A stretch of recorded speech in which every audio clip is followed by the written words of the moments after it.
नमस्कार दोस्तों, स्वागत है आपका फिर से एक बार मेरे YouTube channel supreme classify Sudhir में। एसएससी एमटीएस के लिए जो क्लास कर रहे हैं, आज की नेक्स्ट क्लास है। पहला क्वेश्चन है उसका, काफी इंपॉर्टेंट क्वेश्चन है। हर एक इंपॉर्टेंट क्वेश्चन ले रहे हैं हमें। जब सेंटेंस हम लिखते हैं मैनी के साथ, क्या बोला मैंने, जब सेंटेंस लिखते हैं मैनी के बाद, और मैनी के बाद ध्यान रखना, इसमें तीन चार चीजें सीखेंगे हम। मैनी के ठीक बाद में अगर एग्जामिनर क्या दिखा देता है हमारे को, आर्टिकल ए दिखा देता है। अगर आर्टिकल ए को दिखा रखा है तो इसका मतलब हुआ जो हम बात कर रहे हैं वो एक इंसान की बात कर रहे हैं। अगर एक इंसान की बात है तो मतलब अपने पास वो जो सब्जेक्ट हुआ वो हुआ सिंगुलर। अगर सब्जेक्ट सिंगुलर हुआ तो उसी के हिसाब से जो वर्ब लिखी जाएगी, क्या बोला मैंने, जो वर्ब लिखी जाएगी वो वर्ब लिखी जाएगी सिंगुलर। इस बात को बड़े ध्यान से समझना, समझ में आ गया ना। अगर एक की बात कर रखी है तो सब्जेक्ट हुआ अपने पास सिंगुलर, अगर सब्जेक्ट सिंगुलर है तो वर्ब भी लगेगी सिंगुलर। देख लेते हैं, हमने किसकी बात की, मैंने की बात की, ए की बात की, उसके बाद ए वुमन की बात करी है। यहाँ पे याद रखना, एग्जामिनर यहाँ पे क्या दे सकता है, विमन दे सकता है। यहाँ पे क्या दे सकता है, विमन, WOMEN। जब यहाँ पे आर्टिकल ए लगा है तो यहाँ भी यहाँ पे सिंगुलर दिखा जाएगा। और जैसे सिंगुलर दिखा रखा है उसके बाद आने वाली वर्ब है वो भी क्या है, सिंगुलर है। सिंगुलर कैसे, जब हम किसी भी वर्ब की फर्स्ट फॉर्म के साथ एस लगा देते हैं, ईएस लगा देते हैं, या फिर आईईएस लगा देते हैं। क्या बोला, वर्ब के साथ या तो हम एस लगा देते हैं, या ईएस लगा देते हैं, या आईएस, तो वर्ब बनती है अपने पास से। कौन सी वर्ब बनती है, सिंगुलर वर्ब बनती है, सिंगुलर वर्ब बनेगी। तो ये एस लगा रखा है तो इसका मतलब सिंगुलर वर्ब है। सब्जेक्ट भी सिंगुलर है, वर्ब भी सिंगुलर है, तो इसका मतलब हमारे पास सब्जेक्ट भी सही है और वर्ब भी सही है। इसका मतलब अपने पास सेंटेंस भी सही है। क्या बोला मैंने, सेंटेंस भी सही है, इसका मतलब इसके अंदर कोई एरर नहीं है। आगे देखिएगा, इसी को सेंटेंस को लिखने का दूसरा तरीका और एग्जामिनर दे देता है। तो सुनो दूसरे दूसरे तरीके को भी, कैसे लिखता है एग्जामिनर, क्या करेगा, यहाँ पे इस ए आर्टिकल को हटा देगा। जब हमने इस ए आर्टिकल को यहां से हटा दिया तो हमने क्या किया, मैनी। इसी को दूसरा तरीका लिखने का, मैनी ए के बाद इस आर्टिकल को यहां से हमने हटा दिया।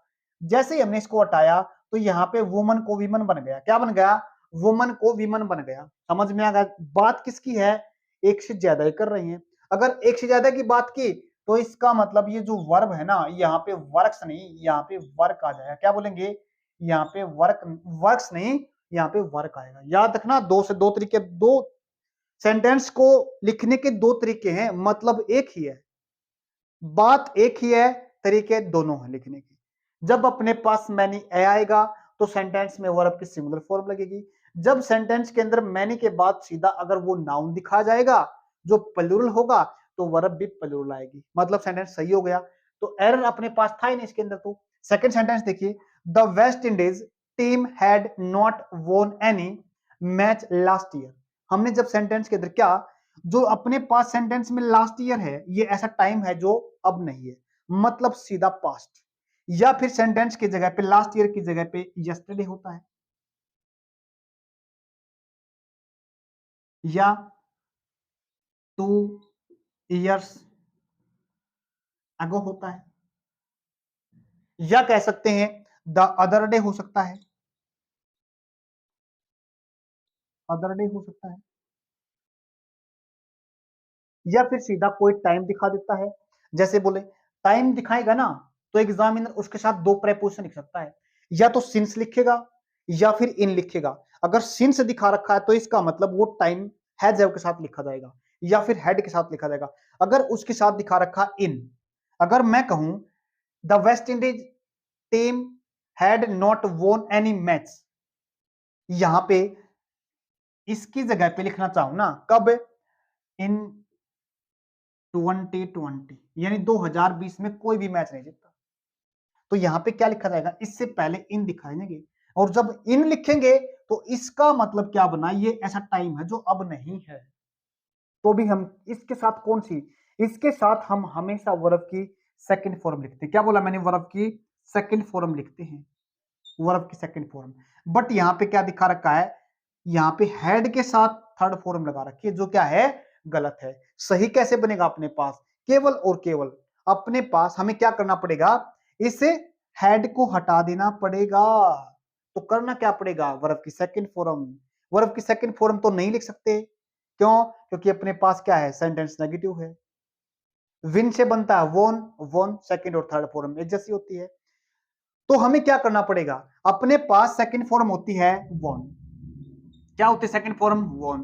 तो हमने क्या करना पड़ेगा, सेकंड फॉर्म से क्वेश्चन किसका बनता है, डिड का बनता है। क्वेश्चन कहां से बनता है, डिड का बनता है।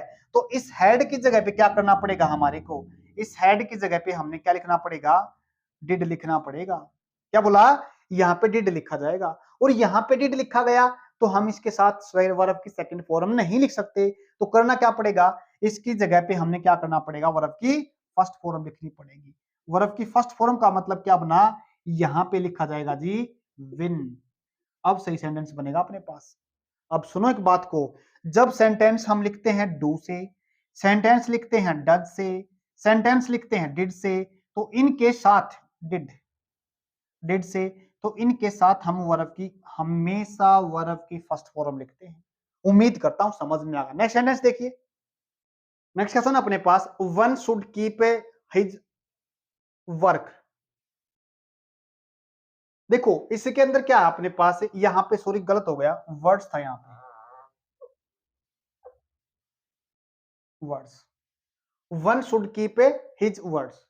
जब भी हम सेंटेंस कहां से लिखते हैं, वन से लिखते हैं। बड़े ध्यान सुनना, क्या बोला मैंने, जब सेंटेंस हम लिखते हैं वन से, और वन में क्या पूछता है एग्जामिनर, एग्जामिनर पूछता है वन से सेंटेंस लिखने के बाद उसका पोजेसिव केस पूछता है। क्या बोला ये, सेंटेंस लिखने के बाद एग्जामिनर पूछता है उसका पोजेसिव केस। जब पोजेसिव केस पूछा जाता है, पोजेसिव केस का मतलब क्या होता है, जैसे मैंने बात की आई, माई,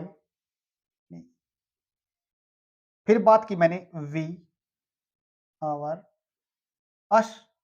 इस जो ये लिखा ना, इसको तो बोलते हैं हम सब्जेक्टिव केस, इसको इसको बोलते हैं सब्जेक्टिव केस, या कह सकते हैं इसको नॉमिनेटिव केस। यानी इसको हम एक इंसान ये जो काम करता ना उसके रूप में दिखा सकते हैं इसको सब्जेक्टिव केस। यानी हमने सुना ना, जब हम हिंदी में पढ़ते कारक, कर्ता कारक काम को करने वाला होता है, उसके बाद पोजेसिव केस पढ़ते, पोजेसिव केस अपने पास ये रहा।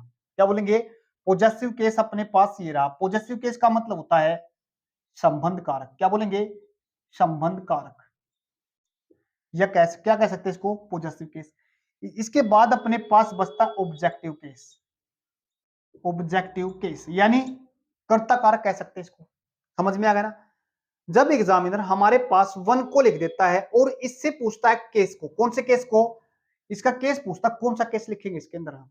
एग्जामिनर यहाँ पे हिज भी दे सकता है। ये ही से किससे बनता है, ये ही, हिज, हिम, यानी किसका होता है ये, हिज होता है ही का केस। बड़े ध्यान से देखना, एग्जामिनर आता है यहाँ पे, कई बार एग्जामिनर देयर भी दे देता है, जो बनता है किससे, दे, देयर, देन। एग्जामिनर यहाँ ये भी लिख देता है, एग्जामिनर यहाँ पे ये भी लिख देता है, एग्जामिनर यहाँ पे ये भी लिख देता है, जो क्या होता है, गलत होता है। बट फिर सही क्या होता है इसका, जो सही केस अगर हम बात करें ना वन का, तो इसका जो पॉजेसिव केस होता है वो होता है जी वंस। क्या होता है, वंस। कई बार एग्जामिनर यहाँ पे देता है इसको, किसको, वंस को पूछ लेता है एग्जामिनर। कई एग्जाम के अंदर आया हुआ क्वेश्चन है ये, यहाँ पे ध्यान रखना क्या होगा इसका, इसका जो पॉजेसिव केस होगा वो होगा वंस। समझ में आ गया ना, इसका एरर कहां पे था अपने पास, एरर था सी के अंदर। नेक्स्ट क्वेश्चन देखिए, my students learn the alphabets. क्या बोला, learn the alphabets at the age of 4।